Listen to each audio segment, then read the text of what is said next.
Dr. King, Mahalia Jackson, Grandma, Grandpa, Kamal, Ramali, most importantly, the Most High in Christ, Jesus Christ. Let's give him praise for giving us such a delightful day today.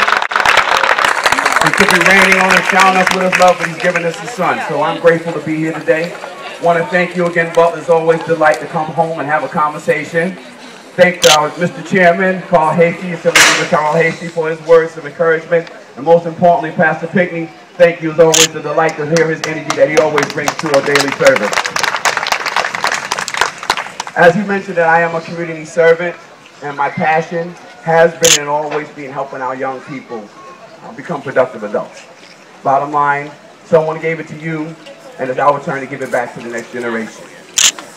As the director of the Bronx Youth Empowerment Program, I get an opportunity to talk to a lot of young people about the challenges that they're experiencing in today's world.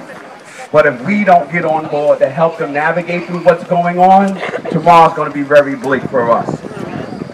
I had the privilege of going to the convention and listening to President Barack Obama speak. So I don't know what anybody said, but we got to give the president one more year.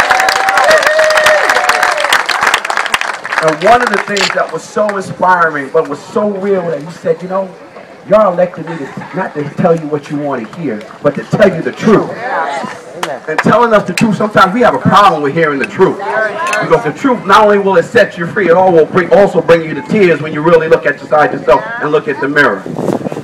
He mentioned something about the educational system, because that's where it all starts, with education. He said, well, okay, we can have principals that will lead. We'll have teachers that will inspire. And we will have parents who will instill the values of teaching to their kids at home and the values of education. But you know what? Young people, you got to do the work. You got to do the work. No matter what us as adults give to you to try to help you, if you don't do the work, now you won't just all of a sudden become a 25-year-old productive person. It requires some energy when you're at 4, 7, 14, 18. You got to put some time into developing yourself. And you can't always blame the world for your faults. You got to take some ownership, and that's what we got to help our young people take ownership in the behavior they engage in. As I always say, when a young brother educates his mind, his parents definitely will follow. But we got to make sure that their minds are educated. Another thing that's so dear to my heart when it comes to young people, when it comes to us all, I listen to the assembly member talk about NYPD. I listen to the pastor talk about stop and frisk. You know, the whole policy of stop, question, and frisk definitely needs some reforming. And NYPD officers need to be retrained in sensitivity. And I agree with you 100% that we need community policing, because I do remember when Officer Frank was on 217, I knew who Officer Frank was, and when I had a problem and Officer Frank asked me to do something, I would listen. But since we don't have that relationship with NYPD, when the officers ask one of our young brothers or sisters to do something, the first thing they give them is, "It's a murder." They give them all of that. And then you wonder why your face is in the pavement or you're up against the wall and you know, they're going through your pockets. Amen. But we definitely have to help our young people engage in better resolutions when it comes to dealing with situations. Not only just dealing with NYPD, but dealing with themselves. You know, somebody mentioned, you know, one of the #1 crimes that are happening in our district are black youth crimes. There's no one coming into our communities killing us. It's us killing each other. Amen. But how do we change that? Oh yeah, we definitely need stronger gun laws, you know, and the federal, and as he said, the state has put gun laws in place that will deter, supposed to deter the youth of crime. But you know what, if you have a young man or a young sister who lacks love in their heart, hope and inspiration to aspire to do anything, what's left? Despair. And in turn they go out and it goes out into the community. One of the things that I quote in our campaign of bringing unity back to the community is that it all starts at home, and home is the community. If we take care of home, the issues at home don't spill out into the street. But we don't take care of home. I'm calling it real now. The truth is sometimes we just don't take care of home. You know, somebody mentioned, you know, he got stopped and frisked by his mom when he walked into the house. But how many of us have a real conversation with our young people?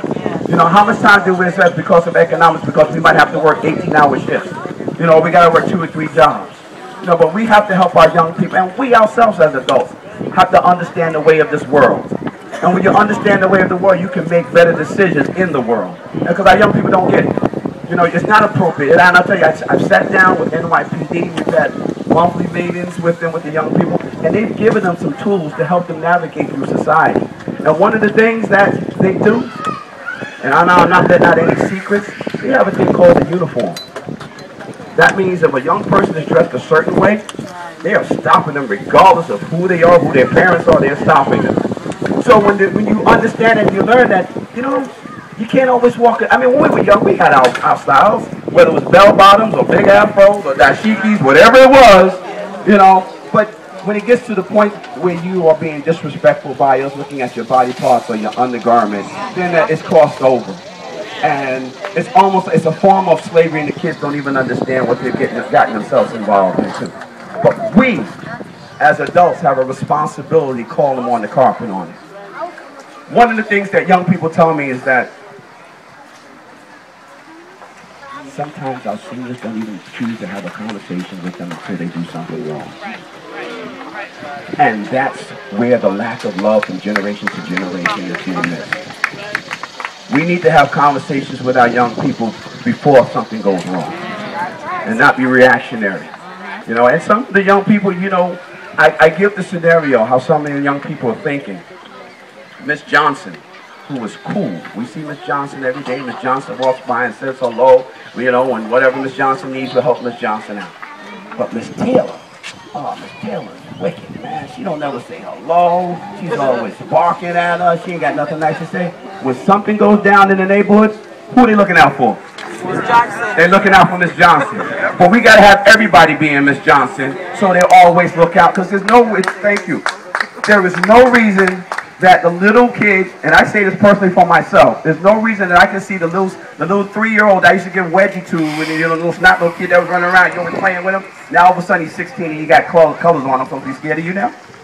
Doesn't make any sense. These are our kids in our neighborhoods. It's your nephews, it's your sons, it's your daughters, and it's up to us to lead them to what is it? If there is a promised land here on earth, well, it's our responsibility as the church community, the black community, to make sure that we all get there together. So I'm asking everybody today, it's easy to love someone who follows the rules. It's easy to love your child. It's easy to love maybe sometimes your neighbor's child. But it's kind of difficult to love the person that you don't get in contact with. The person that you see on the street that you know that's doing wrong. You know? But they're the ones that need the love the most. They're the ones that need the guidance the most. And I have a problem, I'm going to skip on to something else. I have a problem with this term snitching, because we're allowing the 10% of the people who commit the crimes to navigate 90% of all our energy. And we need to make sure, because 90% of us are doing right. So we need to let show that the young people who are in the district don't let those 10% navigate their agenda throughout the community. But how do we do that if we're disconnected with them all the time? So that's my ask of everyone today. You know, I give the Most High praise for bringing us all together with the sunshine, and yeah, my stomach making a few sounds since I'm with you, Brother Carl. So I know the ladies have done a marvelous job, because every time I come to Butler, you know, I'm salivating at the mouth for all the great meals that y'all put together. And I know you've done an excellent job. Can we give the cooks an excellent job? Because I know y'all did a dynamic job today. And Carl and I will be at the front of the line, don't worry about it. But I just want to share those words of inspiration. I'm asking everyone, you know, Pastor mentioned 4 more years. Yes, we do need 4 more years of President Barack Obama. And what's going to happen now, I know that some of us who might have been disenfranchised about voting, we need to make sure that our neighbors understand the importance. You know, we made history 4 years ago. Now it's time to vote to save our lives, to save our jobs, to save health care, to save small businesses, to save education, just to save ourselves from the other guys who get 2 craps about us and want to send us back to 1920. All right? So I'm saying to you guys, let's get them reelected. If you haven't registered to vote, let's get you registered to vote. If you can't register to vote, register somebody else who can vote. But we got to make sure we turn out to vote on November 6th and reelect President Barack A. Obama. God bless. My name is Andy King. One community, one love.